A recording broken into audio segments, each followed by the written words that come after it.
Hello, I'm Jonasz Rewiński. Welcome on board the Eastern Express. As always, I hope you enjoy the journey. In this episode, we're diving into the bustling world of Indian politics. Prime Minister Narendra Modi isn't just spicing up the local curry, he's adding a bit of zest to the international sauce too. Yes, it's election season in India, and Modi is doing what any sensible leader on a campaign trail would do, turning up the heat on foreign policy to fire up domestic support. Let's take a look at our latest report to find out more before diving into the details. Parliamentary elections are about to kick off in India. Approximately 968 million citizens are eligible to vote, making it the largest election in the world.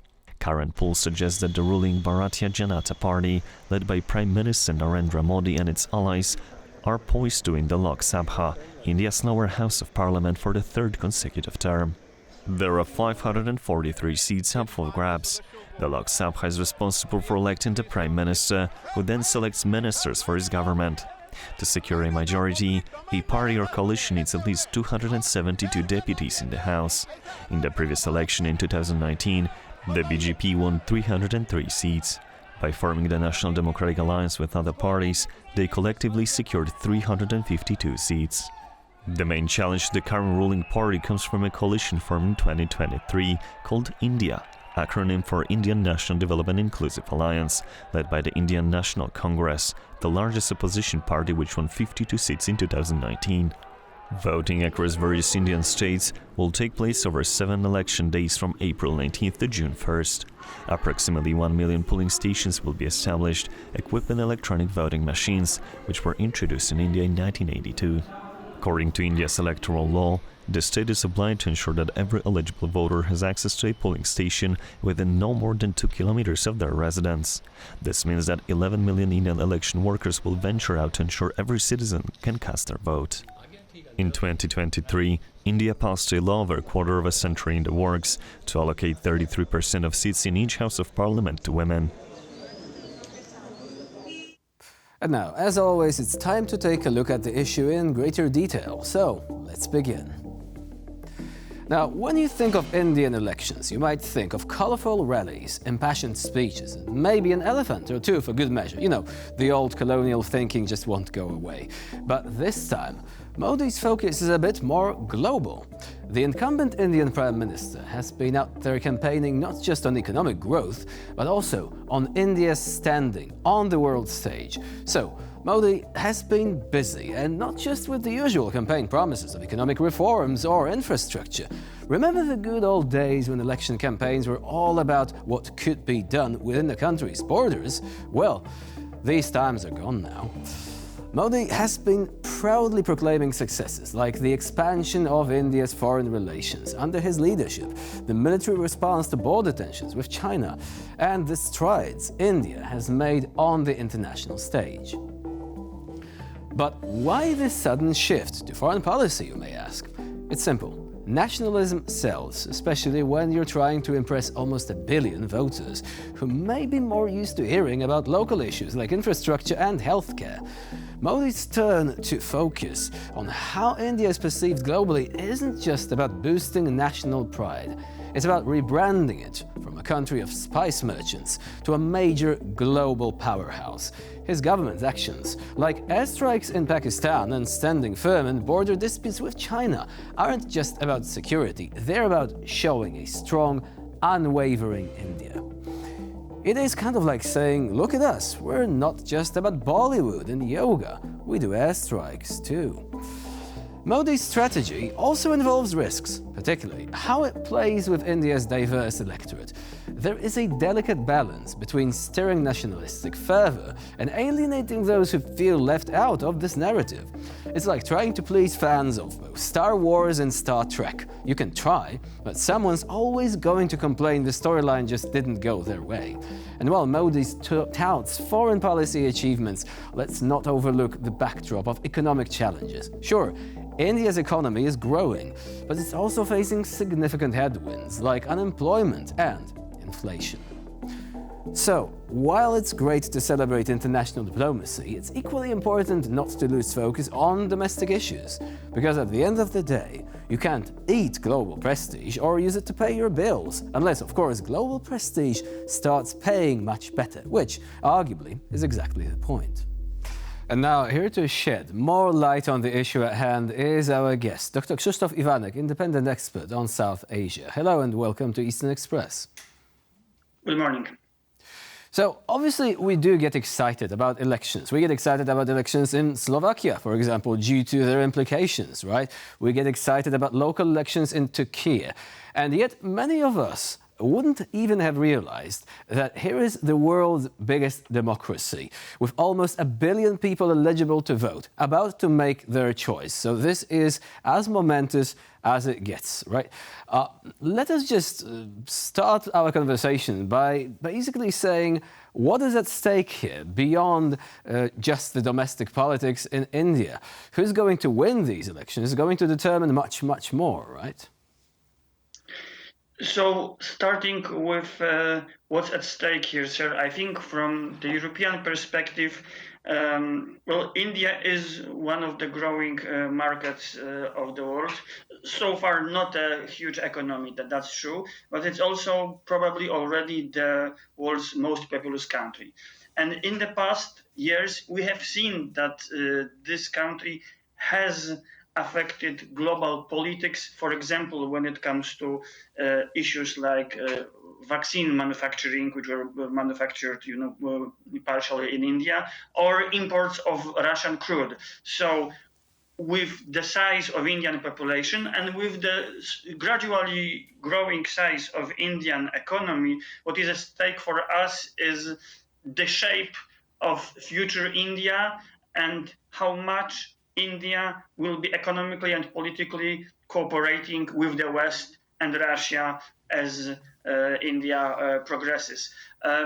As for what these elections may bring domestically, most of the people assume that the incumbent government will prevail, so Prime Minister Narendra Modi and his party, the BJP, are likely to win these elections and continue with their rule. So there is a very interesting phenomenon that was described in a recent article about the Carnegie Endowment. They say that foreign policy used to be considered basically something for the elites, right? For people in high places, discussing this, obviously, tracking down global developments, but not for the common man in India. But this is apparently changing. And the authors of the article are saying that right now, even at the proverbial water cooler at work, people are stopping by and chatting about foreign policy. Do you think that this change can actually be significant here? And how is it linked to India's self-perception on the global stage? Well, yes and no, I would say. So, first of all, I haven't read that article, I must admit. However, I would say two things here. One is that I think the common man always and everywhere is interested in politics, including foreign policy. I don't see a point. I don't see why an uneducated person or less educated person couldn't have an informed opinion on foreign policy. However, regardless of these opinions, what I think matters in India is that when governments change in India, usually foreign policy doesn't change in a drastic way. So the foreign policy of India evolves in a very, let's say, gradual and evolutionary way. For example, whichever party or coalition was in power for the last 20 years or so in India, they both wanted to retain a partnership with Russia, and they were all striving to deepen their relation with the US. And that said, regardless of what that person or this person, more or less educated in India, would think, there is a stable course of Indian foreign policy. And in that way, whoever wins, I think at least those two constant elements of Indian foreign policy won't change. I mean, they will retain a partnership with both US and Russia. So what you're saying is they are not going to go down the way of, say, Argentina, which has made a few headlines recently with developments. President Javier Milei actually trying to shake up the establishment. So not so in India, you're saying. But can India actually afford to be non-aligned in a world where, to an increasing extent, we see blocs forming, democratic countries on the one side. On the other hand, we see the rise of authoritarianism, authoritarian states actually acting together. So would you say that India's economy, India's position in the world, especially in the global south, means that it can still basically say, look, we're not going to take sides here. We're going to expand our cooperation with, as you said, both the United States and Russia. On the other hand, there is the thorny issue of the relationship with China, right? So how would you describe the foreign policy in India, as you're saying, both today and following the elections, obviously, adjusting for any sort of small changes which could be made there? Well, so far it seems that India is managing to retain this position, let's say, between the US and Russia. And so far it seems that their economy and I think more importantly, their security situation allows them to do so. I think the security situation is even more important here in the sense that India is, at the end of the day, a nuclear power. And because of this, the assumption is, and I hope it's the right assumption, that India can defend herself on her own against a threat like China and Pakistan, and hence India does not need to take a side as long as they can defend by themselves and not need to ally with the US against China. Of course, this assumption may be proven wrong. I don't want such a scenario to unfold, but in case of a full-scale conflict, between India and China, in case China has a clear upper hand, then, and I think only then, would India be forced to take sides with the US. So far, we didn't see it coming. Even in 2022, with the Russian invasion of Ukraine, India refused to take a clear side. So, yes, they're managing this position, and I don't think in general this position will change after the elections. However, being both in partnership with US and Russia doesn't mean an equal partnership, because economically, US is a far, far more important partner for India than Russia. Russia has little to offer beyond, armaments and energy, resources and energy cooperation. So, despite this India-Russia partnership, I think after the elections, it will be the India-US economic relations that will be deepening. So now, there is a term that India often uses to justify and to describe its international position and its stance towards its neighbors and its partners, multipolarity. Now, in some circles, multipolarity is simply being used as an excuse for justifying, say, Russian aggression. But in terms of, the way the word is actually used in serious political and business circles in India and also other BRICS countries, perhaps with the exceptions of Russia, naturally. How would you say that this particular idea is going to fare in the next couple of years, the next couple of decades? Basically, how would India like to see itself on the global stage? Because it's not just about basically recognizing that it's no longer just US hegemony. Other countries are rising to the fore as well. But there are other relationships between these countries. So, in terms of how Mr. Modi, for example, likes to see this, how would you describe this particular philosophy of conducting foreign policy and relations with global partners?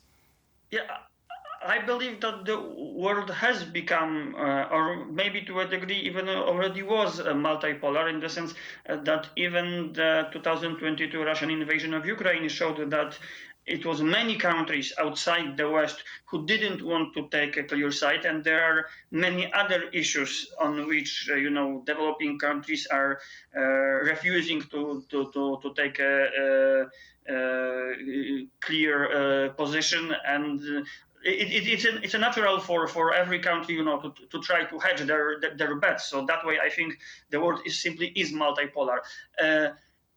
As far as India's ambitions are, I think in a nutshell, I would define them this way: India would like to become the next factory of the world, to take over this status from China. India would like to remain a dominant nation in South Asia. India would like to become, I believe, one of the leading partners of the global South countries, one of the leading countries that cooperate with nations in Africa or Latin America. And India would like, crucially, I think, to remain in partnership with both US and Russia, but without being an ally of both, and a country that is countering the challenge, the threat of both China and Pakistan, but without trying to enter a full-scale conflict with each of them.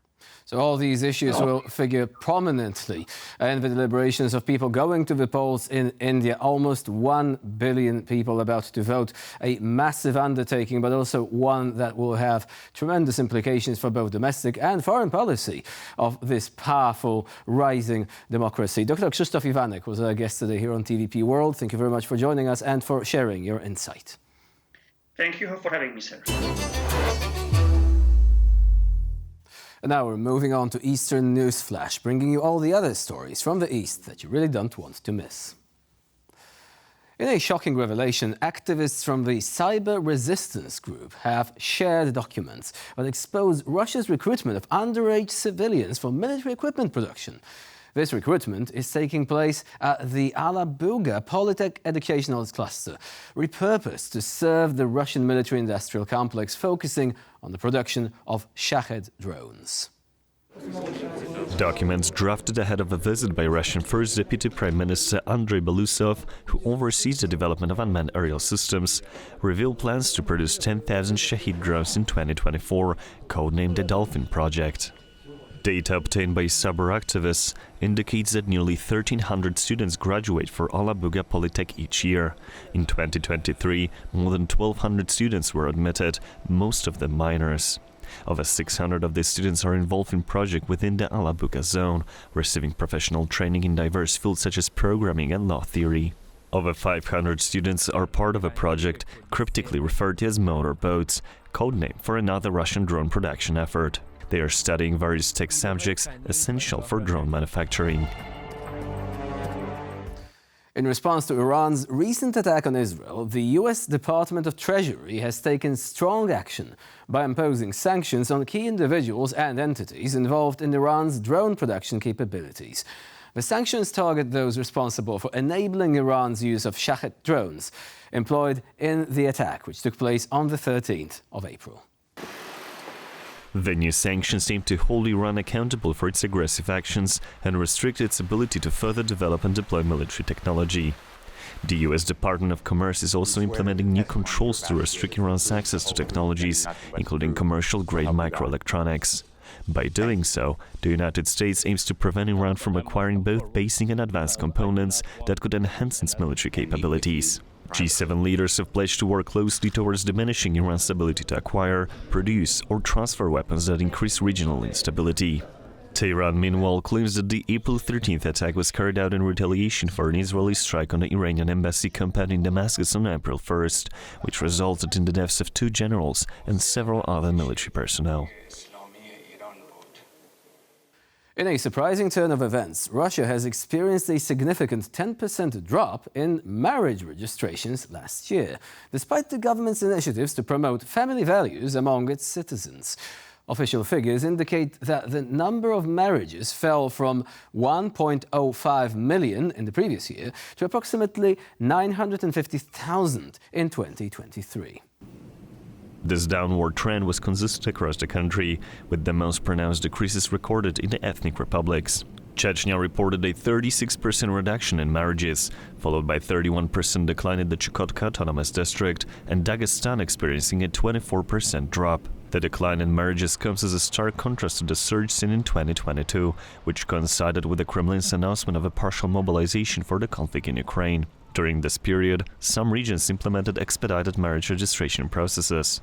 However, the mobilization and the ongoing war also led to a significant outflow of Russian citizens seeking to move abroad. In a move reflecting growing concerns over espionage and international tensions, the Kremlin has reportedly tightened restrictions on foreign travel for Russian officials. Some sources claim that even trips to traditionally allied countries are now subject to stringent controls.